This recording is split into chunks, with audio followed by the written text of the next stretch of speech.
This is your WXCO Daily News Roundup for Bull Falls Radio, 98.9 FM and 1230 AM in Wausau.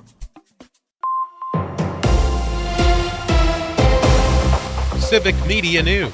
I'm Terry Bell. Here's what Wisconsin needs to know. Wisconsin voters say no to 2 questions to amend the state constitution. Melissa Kay reports. The executive branch will retain the sole power to execute all federal funds, as it has since 1930. This means when federal funds are directed to the state, the governor has the power to accept them and get those funds quickly to where they are most needed. I'm Melissa Kay, Civic Media News. Rebecca Cook is the winner in the 3rd Congressional District Democratic primary in western Wisconsin. James Kelly reports. Cook faced off against Katrina Shankland and Eric Wilson on Tuesday for the right to take on Congressman Derek Van Orden in the general election this November. Her campaign focused on her lived experience as a former small business owner and growing up on a dairy farm to relate to voters. Civic Media's James Kelly reporting. Tony Weed is the winner in northeast Wisconsin's 8th U.S. House seat Republican primary. Lisa Hale reports. Weed faced off against State Senator Andre Jacques and former State Senator Roger Roth in 2 elections for the 8th Congressional District. One was for the remainder of Congressman Mike Gallagher's current term, which ends in January. The other was for a full term. Tony Weed will be the one to face Democrat Kristen Lyerly on the November 5th ballot. I'm Lisa Hale. One hiccup in Wisconsin on primary election day. Voters in the Douglas County town of Summit had the wrong assembly district on their ballots. Wisconsin Elections Commission Administrator Megan Wolf says there's nothing in state law about what happens next. So the county clerk, the municipal clerk, and the ballot canvassers, the chief inspectors, they're all going to have to work together in part of a public process to figure exactly what the best course of action is going to be here. The mistake affects no more than about 700 voters. Republican vice presidential nominee J.D. Vance will campaign in Milwaukee Friday. Democratic Vice President Kamala Harris plans to rally in Milwaukee next Tuesday. They campaigned in Eau Claire last week. I'm Terry Bell, Civic Media News. Here's what you need to know closer to home. For WXCO News, I'm Brittany Merlot. The partisan primary elections were held yesterday for Senate, state legislature, and county-level positions. For State Senate, Eric Hovde won the Republican race with 86% of the vote and will challenge current Senator Tammy Baldwin in the November elections. For State Assembly in District 86's Republican primary, John Spiros took the top vote with 43%. And for District 87, Mosinee Mayor Brent Jacobson coming in with quite a win at 74%. As incumbent Pat Snyder was drawn out of the new maps, he takes over District 85. And Calvin Callahan defeats Todd Bayer in District 35's Republican primary. And both referendum questions failed in this election, while Minocqua's municipal referendum passed. For Marathon County Treasurer, Connie Beiersdorf came out on top with 66% of the votes. And for Lincoln County Clerk, Chris Marlowe wins with 58%. The Wisconsin Department of Transportation and Governor Tony Evers have announced $174 million in state funding for road projects over the next 5 years. The funding will be distributed through the Local Roads Improvement Program, a reimbursement program that can cover up to half of the cost of improving deteriorating roads. Wisconsin will also receive $200 million from the bipartisan infrastructure law to fund more than 150 projects improving the state's roads and bridges. In fact, Governor Tony Evers will be here in Weston this afternoon promoting this.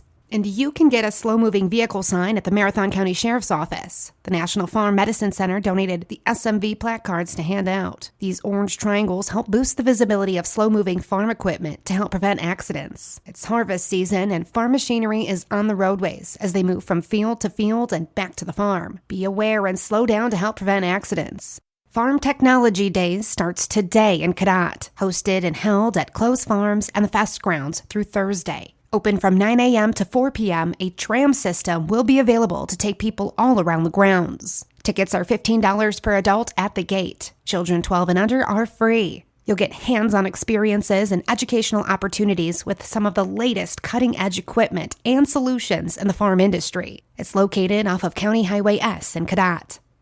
And cranberry growers in the state are expecting a 4.9 million barrel crop this year. Wisconsin is expected to produce 61% of the U.S. cranberry crop in total, remaining the largest cranberry producer in the world. This will be the 30th year that Wisconsin has led the nation in cranberry production, and it'll generate $1 billion in state economic impact and provides thousands of local jobs. If you're noticing more dark spots or patches on your skin after spending time in the summer sun, you could be experiencing hyperpigmentation. This happens when the skin produces an excess or irregular amounts of melatonin. This can be an unwanted effect due to multiple reasons, from sun exposure to aging, medications, etc. That's Thomas Howard, MD and board-certified plastic surgeon with Aspirus. He said it's difficult to diagnose and the treatment options for hyperpigmentation are vast. Generally, you're going to start with kind of over-the-counter skincare products, things like antioxidants, vitamin C, niacinamide. These are very commonly found in things that you can go to Walgreens or your local pharmacy and find that. Dr. Howard said that if these options don't work, you may need to talk to your doctor about more potent therapies. And that's what you need to know. I'm Brittany Merlot for WXCO.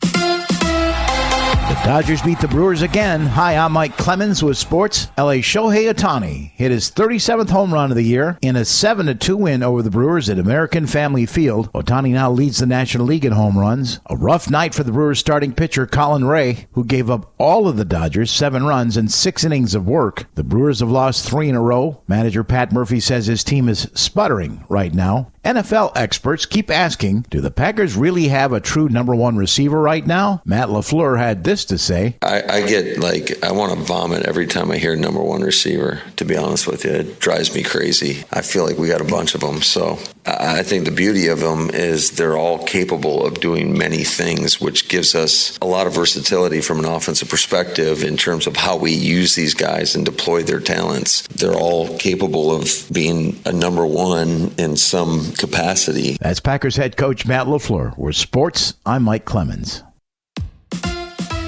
On your entertainment beat, I'm Pete Schwaba. Nick Cannon says he would love to get back together with his first and only wife, Mariah Carey, and he told E! News they belong together. The problem? He says she doesn't want him. The couple divorced in 2016 after 8 years of marriage. Cannon is the host of several shows, including The Masked Singer. But despite a crazy busy schedule, he still found time to sire most of the children born in America over the last 2 decades, including 2 with Carey.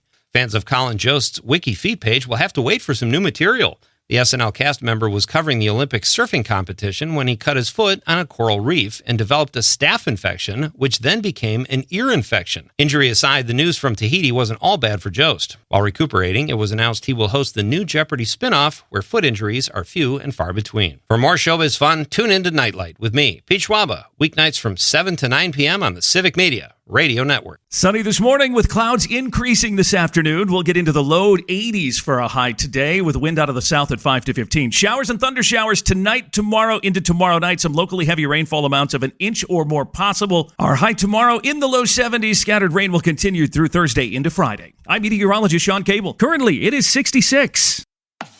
That's your WXCO Daily News Roundup from Civic Media. Subscribe to this podcast on Spotify, Apple, or wherever you find your podcasts. Find more news at bullfallsradio.com.